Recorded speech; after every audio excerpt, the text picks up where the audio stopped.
I grew up in a town called Moscow, Idaho, and I was raised in a cult called Christ Church under Douglas Wilson.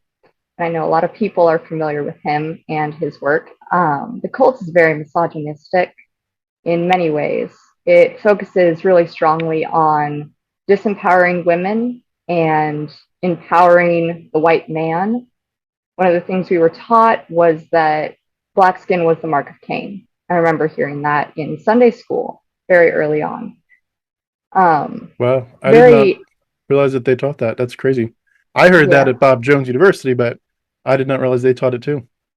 yeah. It was something that was said pretty often early on, and now I think because of a lot of movements, they have quieted it down a lot. But I do know that New St. Andrews teaches on there is some curriculum that focuses on slavery and the benefits of slavery, not just to the owners of the slaves, but to the slaves themselves.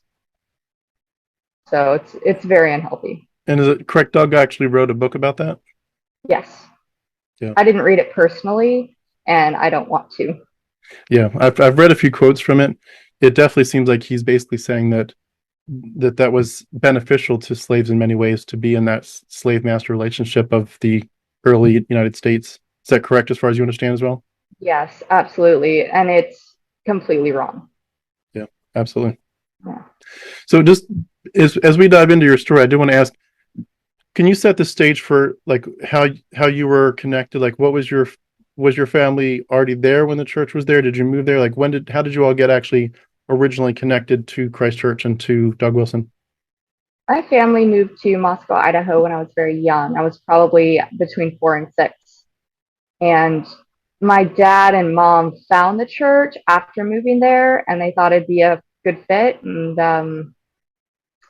I guess it was for them. It's Did you once you join, it's almost impossible to get out. in what sense? You build connections there. All of your friends end up being there because they teach very strongly that anybody outside of Christ Church is not a real Christian. There's a stigma against anybody that is even Christian and not in Christ Church. Hmm, We don't associate with anybody outside of it, especially not worldly people.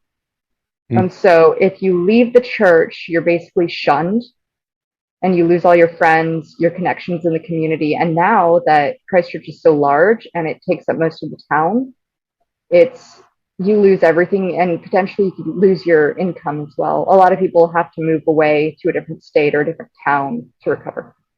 Hmm. Is it correct that they've stated that their goal is to make Moscow a Christian town? It's deeper than that. It's about controlling the town entirely. Doug Wilson's father wrote a book about spiritual warfare and how to take over towns and even countries Hmm. using spiritual warfare.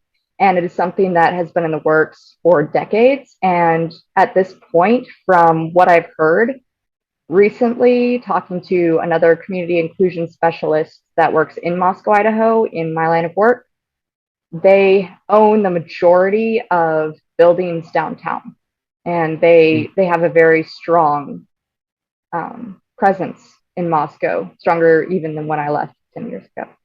So they're literally just trying to buy the place up and take over. Yes, Would as far as you know about the movement, the bigger movement called Christian nationalism to take over the country and hopefully from the perspective of the world for Christ, would you call them Christian nationalists? absolutely, in every sense. Hmm. They focus on the oppression of women and pushing out anybody and persecuting anybody that isn't part of them and doesn't agree with them. And they very forcefully attack and slander anybody who speaks out against them. Hmm. So you moved there as a small child. What were some of your other earliest memories of getting plugged into the church? I remember walking into what I don't even know if it's the Logos school building anymore, but it used to be an ice rink, and that's where I went to school.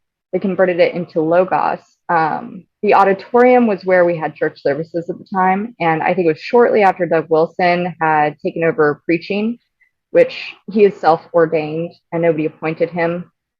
Um, it's a whole mess behind all that. But that being said, I remember walking in and there were several families. The auditorium was fairly full. Um, I remember I went to, it may have been one of my friend's baptisms at the Atwood's house. And I remember Doug Wilson picking me up and holding me. And I remember feeling very uncomfortable. And one of the things that I remember very strongly is that I never liked him and I never felt safe around him. I was always really scared of him. And I guess I had good reason. My intuition was very good. It turns out all the men that I was uncomfortable around at the time, and all throughout my childhood, turned out to have some sort of something brought against them later on, abuse wise. Hmm. And that seems like that's been a recurring theme with them for people that really kind of dig into the whole history as well as the current context of what's going on there. They have had a number of cases where there's a lot of evidence that they're either directly abusing people or that they're covering for abusers and letting abusers remain in places where they shouldn't be, even marrying girls off to sexual predators. Story of one lady that I was in contact with, that it seemed like they were willing to side with the abuser, and when the abused woman spoke up, they literally went after her and attacked her repeatedly, to a point that she, like you said, she had to move on and move out of the area because it was so severe. It I was unfortunately part of that. I was one of the people that was very hurtful towards her. mm, And I remember that very clearly, believing that she was somebody to not be associated with, somebody I judged very harshly. I was probably 13 at the time, mm, 13, 14, something like that. And I remember I was taught to feel disgust for her, unfortunately. And I have a very strong memory of one time that she and her family were behind us in church, and she has the most beautiful singing voice. And she was singing her heart out. And I remember looking back at her in disgust. And we talked as a family later. And my mom and I were very adamant about how she sounded horrible and she was just not a good person. And I remember truly believing that because that's what I had been taught to believe. mm. And this, the context, is for people that don't know what we're talking about. So as a young teenager, she was in her parents' house, and as other people in Moscow do, they invite some of the college students to board with them. And I'm sure some people, it's a very good situation where they're basically feeling like they're not all alone. They've got kind of an adopted family to help them through the college years. But in that case, he ended up grooming her as a young girl, young teenager, to basically become sexually involved. And it was basically something that should have ended up going where he goes to prison for a very long time. And instead of them protecting her, they ended up attacking her repeatedly. And from what I understand, even years after it was done, they still kind of kept the narrative going to just continually pound those nails that they were going to attack her until she basically let it go, even though they basically said, we're not going to believe you that this was not your fault, even though you were a minor. And and now we're going to make you basically pay for it, that you're not looking like one of us, you're not going to fall under the authority of the male leadership of this church. From what I understand, from a somewhat of an outsider's perspective to it, they basically ruined her life after she'd already been severely traumatized by what she'd been through.